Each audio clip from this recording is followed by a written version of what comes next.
Okay, last round we got the inside of this trunk all painted and pretty in order so we can start putting our shiny bits on. I wanted to get that trunk painted. It's like the last big thing. So we can put our rear bumper on, tail lights, fuel door, etc. All of our little shiny bits and pieces. That was the last big painting project. But as you can tell behind me, I've got my sweatshirt back on. It is 54 degrees and actually pouring down rain. I got a bunch of liquid sunshine happening here today, but that's not going to slow us down. I got a brand new AMD bumper here on the floor in the box. I'm going to see if this thing works out good. I don't know if I've used AMD on a first gen bird yet on the bumpers. So we're about to find out if it's any good. I also kind of have the same theory. They're all the same. But nonetheless, I got some stuff laid out here in the trunk that we're going to need before we go ahead and put this bumper on. Laid out here in the trunk. This is the center bumper bracket. This is the license plate support. It stacks on here like so. Sometimes that is missing.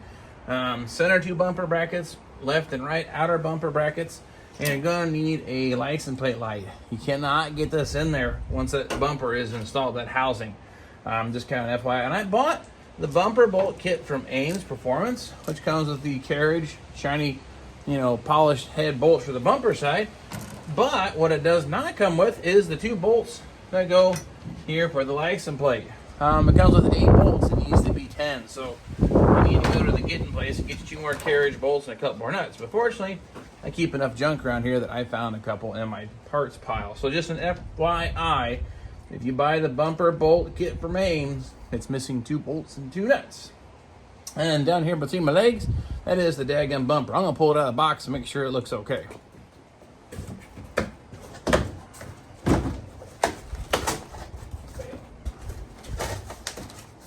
Not much for packaging. That's a little lackluster. And a little more bubble wrap.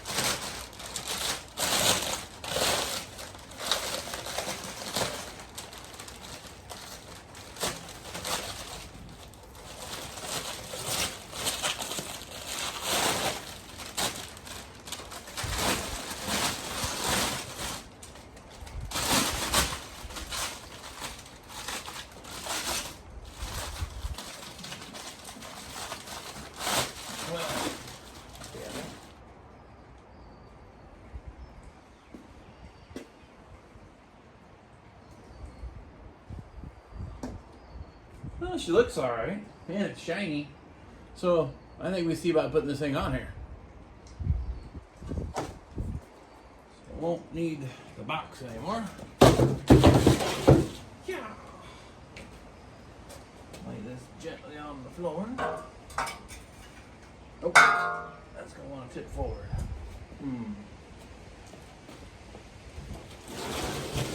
Change my mind.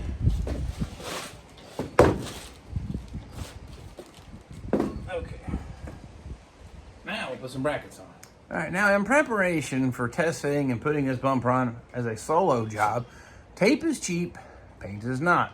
You hear me say that a lot. I'm gonna put some tape around the sharp edges here of the body, so as I'm trying to manipulate this bumper by myself, if I do bounce that sharp edge of that bumper off the body, less chance of damaging the paint. Like I said, this stuff don't cost a whole lot. So you'll see me put it here around where the bumper goes on and across the back of the car, maybe even on the front edge of that bumper to help give a little bit of cushion just in case. So you'll see this all over the car. That is the why. Go ahead and put the license plate light bracket on first. Right now it's the easiest point it's going to be. On the Firebird, the wire comes out the passenger side. So that being said, that tells me that I forgot to drill a hole here in the tail panel for the license plate light wiring to go through. So my list of things to do here is going to be have to drill a hole and take care of that as I drop everything that I have going on here. So the problem with cutting a hole now is that we'll have an exposed edge. So I'll have to drill a hole, mix up some kind of paint or something to put around the edges of it. That way it has something in there to help prevent corrosion.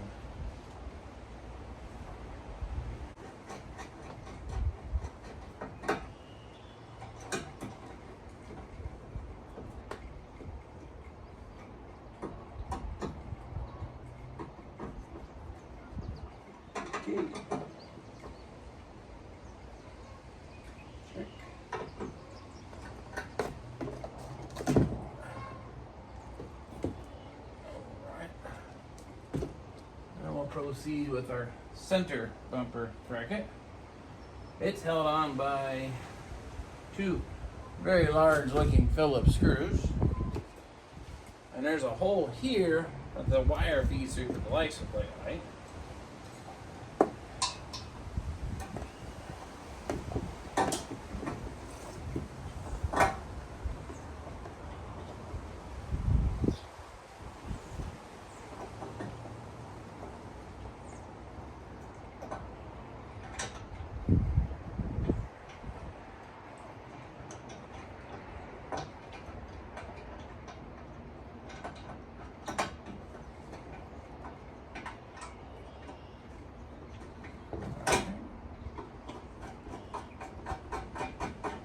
Gonna get these snug for now. Not a whole lot of adjustment, but get everything just kind of snug so in case you need to wiggle it around some. What I have laid out here are the original bumper brackets that came off this car. To be fair, the original nuts were garbage and junk, so I cut them off and welded the 3/8 16 nut on these. These are media blasted and painted, so they don't look perfect, but that's okay because they're buried up inside the bumper and you'll probably never see them again anyway. But I do have these absolutely very large holes. That's where it lines up here with the carriage bolt on the bumper. So that large hole gives you a lot of adjustment. The problem is you really can't get back to these once the bumper's installed. So we're gonna probably do a dry fit, maybe take these loose, move them around, and do it again. That's why I put tape all over the body, so as I look at it and adjust it or manipulate it, take it on and off a few times, I don't accidentally nick the paint. Now you do have some adjustment here in the holes in the side, but you may need a little more. So the question becomes, where do you start? What I like to do, of course, this bolt goes through, you can tell all kinds of slop. I try to put it as close to center as possible. That normally gets there. I don't gotta take it back apart. So that's just my recommendation. When you put this in here for the first time, your chest fit, just try to get this as close to center as possible and then see how it looks on the car. Okay.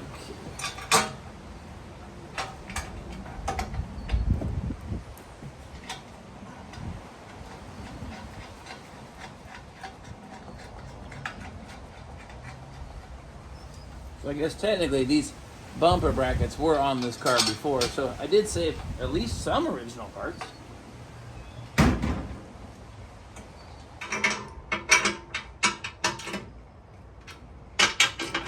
Okay, well, I think we're ready for test fit number 1.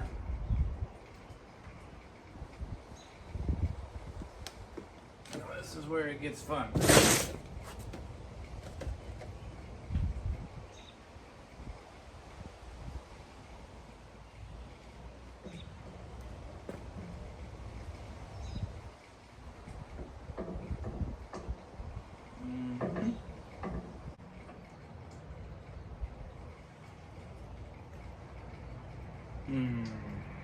Looks like it's going to line up, but I'm just not really able to hold that as steady as I'd like. So I'm going to come up with an idea. Look, ta-da, my favorite ratchet strap. I figure it's not heavy, it's just awkward. So I figure if I can balance some of the weight, I don't want that buckle laying against my taillight housing. If I can support some of the weight with this ratchet strap, I'm not saying it's heavy, it's just awkward. So we're going to use this as a way of holding it up just a little bit.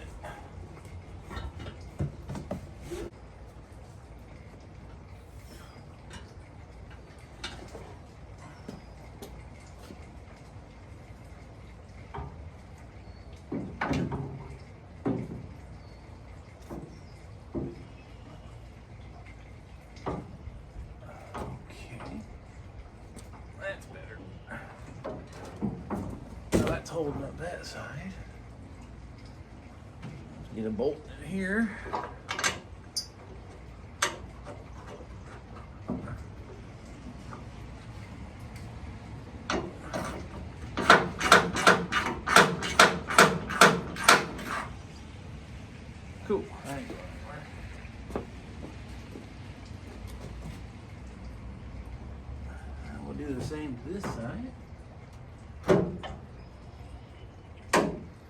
Okay, what I've done so far, I'll kick that out of the way temporarily. Just went ahead and throw the bolts here in the sides. There's a couple of 3 or 4 turns on each one that'll help stabilize the bumper. And looking at my holes here in the frame, I don't see nothing. Oh, there we go. I pulled over a little ways. I can kind of sort of see that hole there in that one. Let's see. This side, I can see them. I turn the light on, you can see what's going on in here. That hole there, you can see them line up. The passenger side looks like it's gonna go. The driver's side is gonna take a little finesse. So I'll see what I can come up with a plan to get those to line up. Well, here's what I came up with. I'm gonna use this here. It goes right into that hole. And I feel that I can get that lined up enough to get the bolt started. Bolt ready. Yeah, I just did it. Well, maybe. It's close.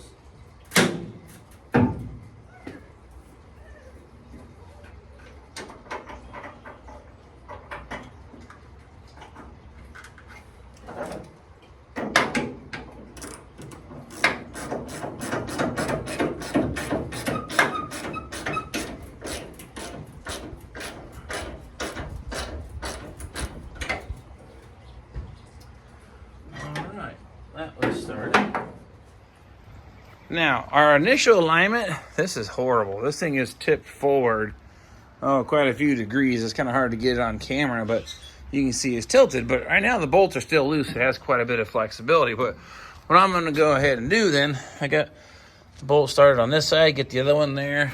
Got to get these center 2 bolts started, which are these here and those nuts. So get all the bolts started, and then we'll try to bend this thing into place and snug them up. Okay. Next thing is, and I got all the bolts started, the height looks good side to side, so I'm going to tighten up the ones here to the frame, and even side to side looks as good as it's probably going to get, so I'm going to snug these up first.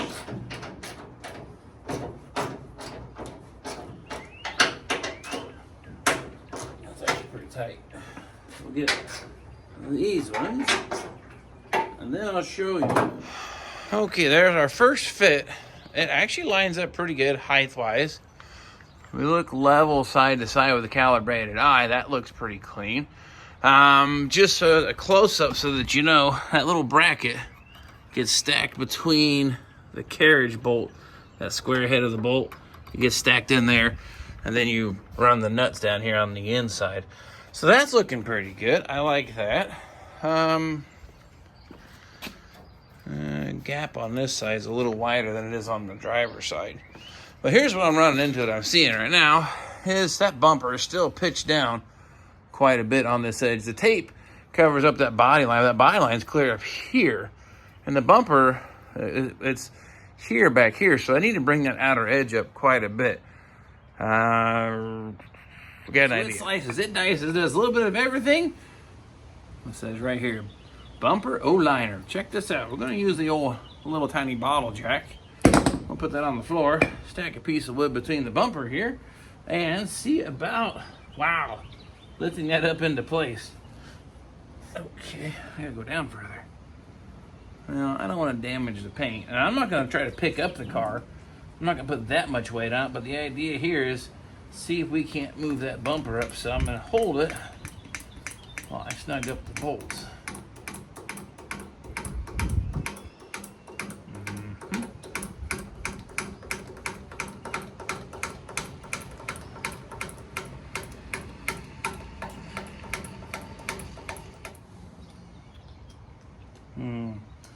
It split the difference. It's definitely an improvement, but I don't think it's quite what I need. May have to take this thing all the way back off and loosen these 2 nuts up in here to get a little more adjustment. So, or I might be able to sneak a wrench in there after all. Let me grab one. What I'm talking about doing is that nut here and here. I can get my fingertip in there. So I'm going to wrestle this open end wrench maybe in here. Oh, yep. How about that? I would never guess that in a million years. Yep, I take that loose. Now, with the ones inside here still being loose, and those being loose, maybe we'll get to go a little bit higher. Well, definitely a lot closer to our line now. We're not 100% yet, but I'm happy with it. Oh, wait a minute. I give a little bounce to it here. There we go. Well, I guess the other thing to keep in mind, don't expect perfection out of repop bumpers. Now I'm gonna take the tape off yet. I need to tighten up these two first. I tighten up the ones in the body. It's gonna pull the bumper towards the body. I want to not get my wrench back in there. So while that's kind of got some weight on it, maybe a little more. I'll snug up these two here first.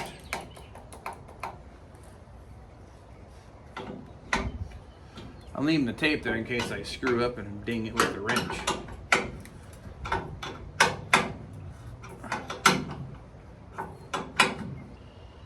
Okay.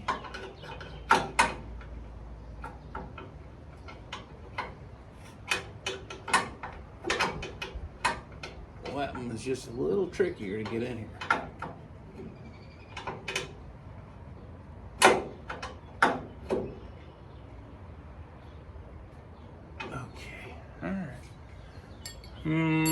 At this point, my line is just a little bit down, but might be as good as it gets. Well, I'm gonna lean on here and snug these up.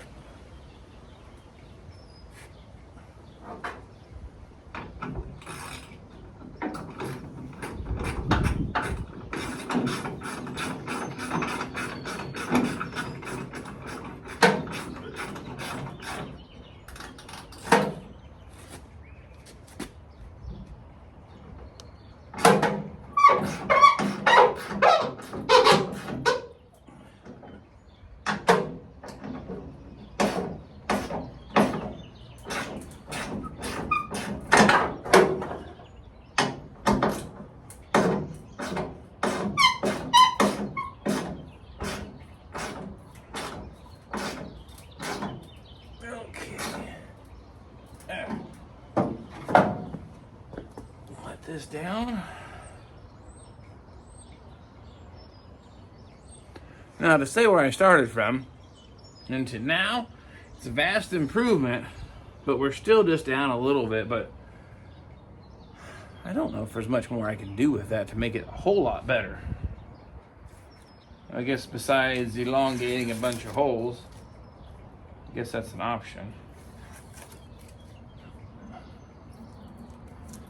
Might take a few steps back, see what it looks like.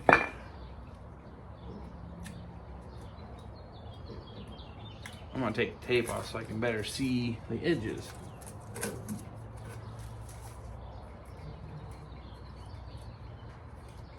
All right. Well, let's give it a once over here. This gap is atrocious. That's as good as it gets. That is pulled up against the body here. This is as far as it'll go.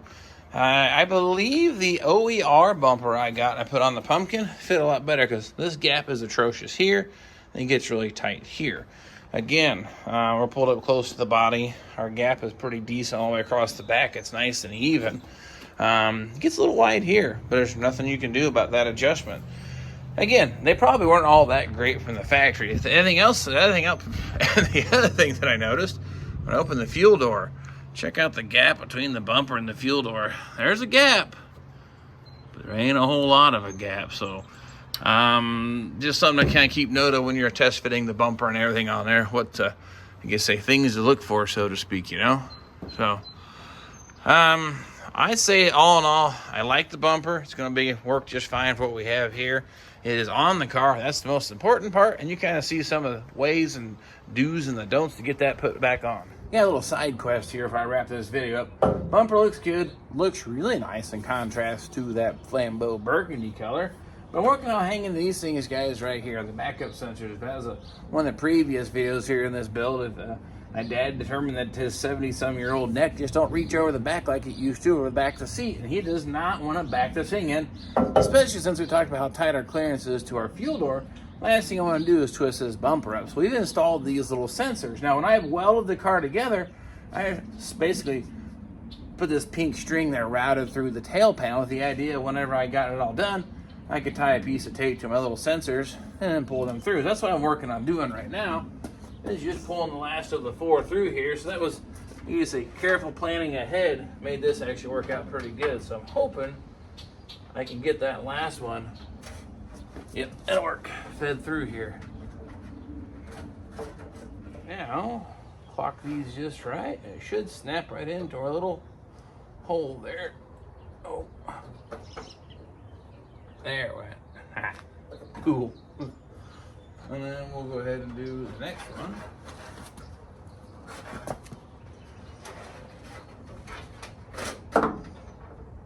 Well, there's an upside to these. Nice. All right. Cool. So that's going to wrap it up this car. But you see that battery there on the floor? And I walk a little closer to the car, and you'll start hearing that annoying beep. You look up there by where the rear view mirror is going to be, and I keep getting closer and closer. I'm not that close to the car yet, so you can see what kind of tells you how that's going to work. The system actually works. So that ties into your reverse light input. So I just use the battery now just to go ahead and test it, but they're all mounted in there. So I guess if you love it or you hate it, it's in there. Those are installed. They're hiding below the bumper.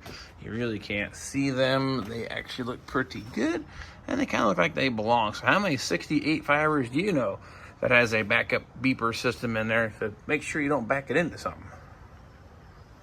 So that's going to do it for this time around. I'll keep working on putting more of the bits on it here.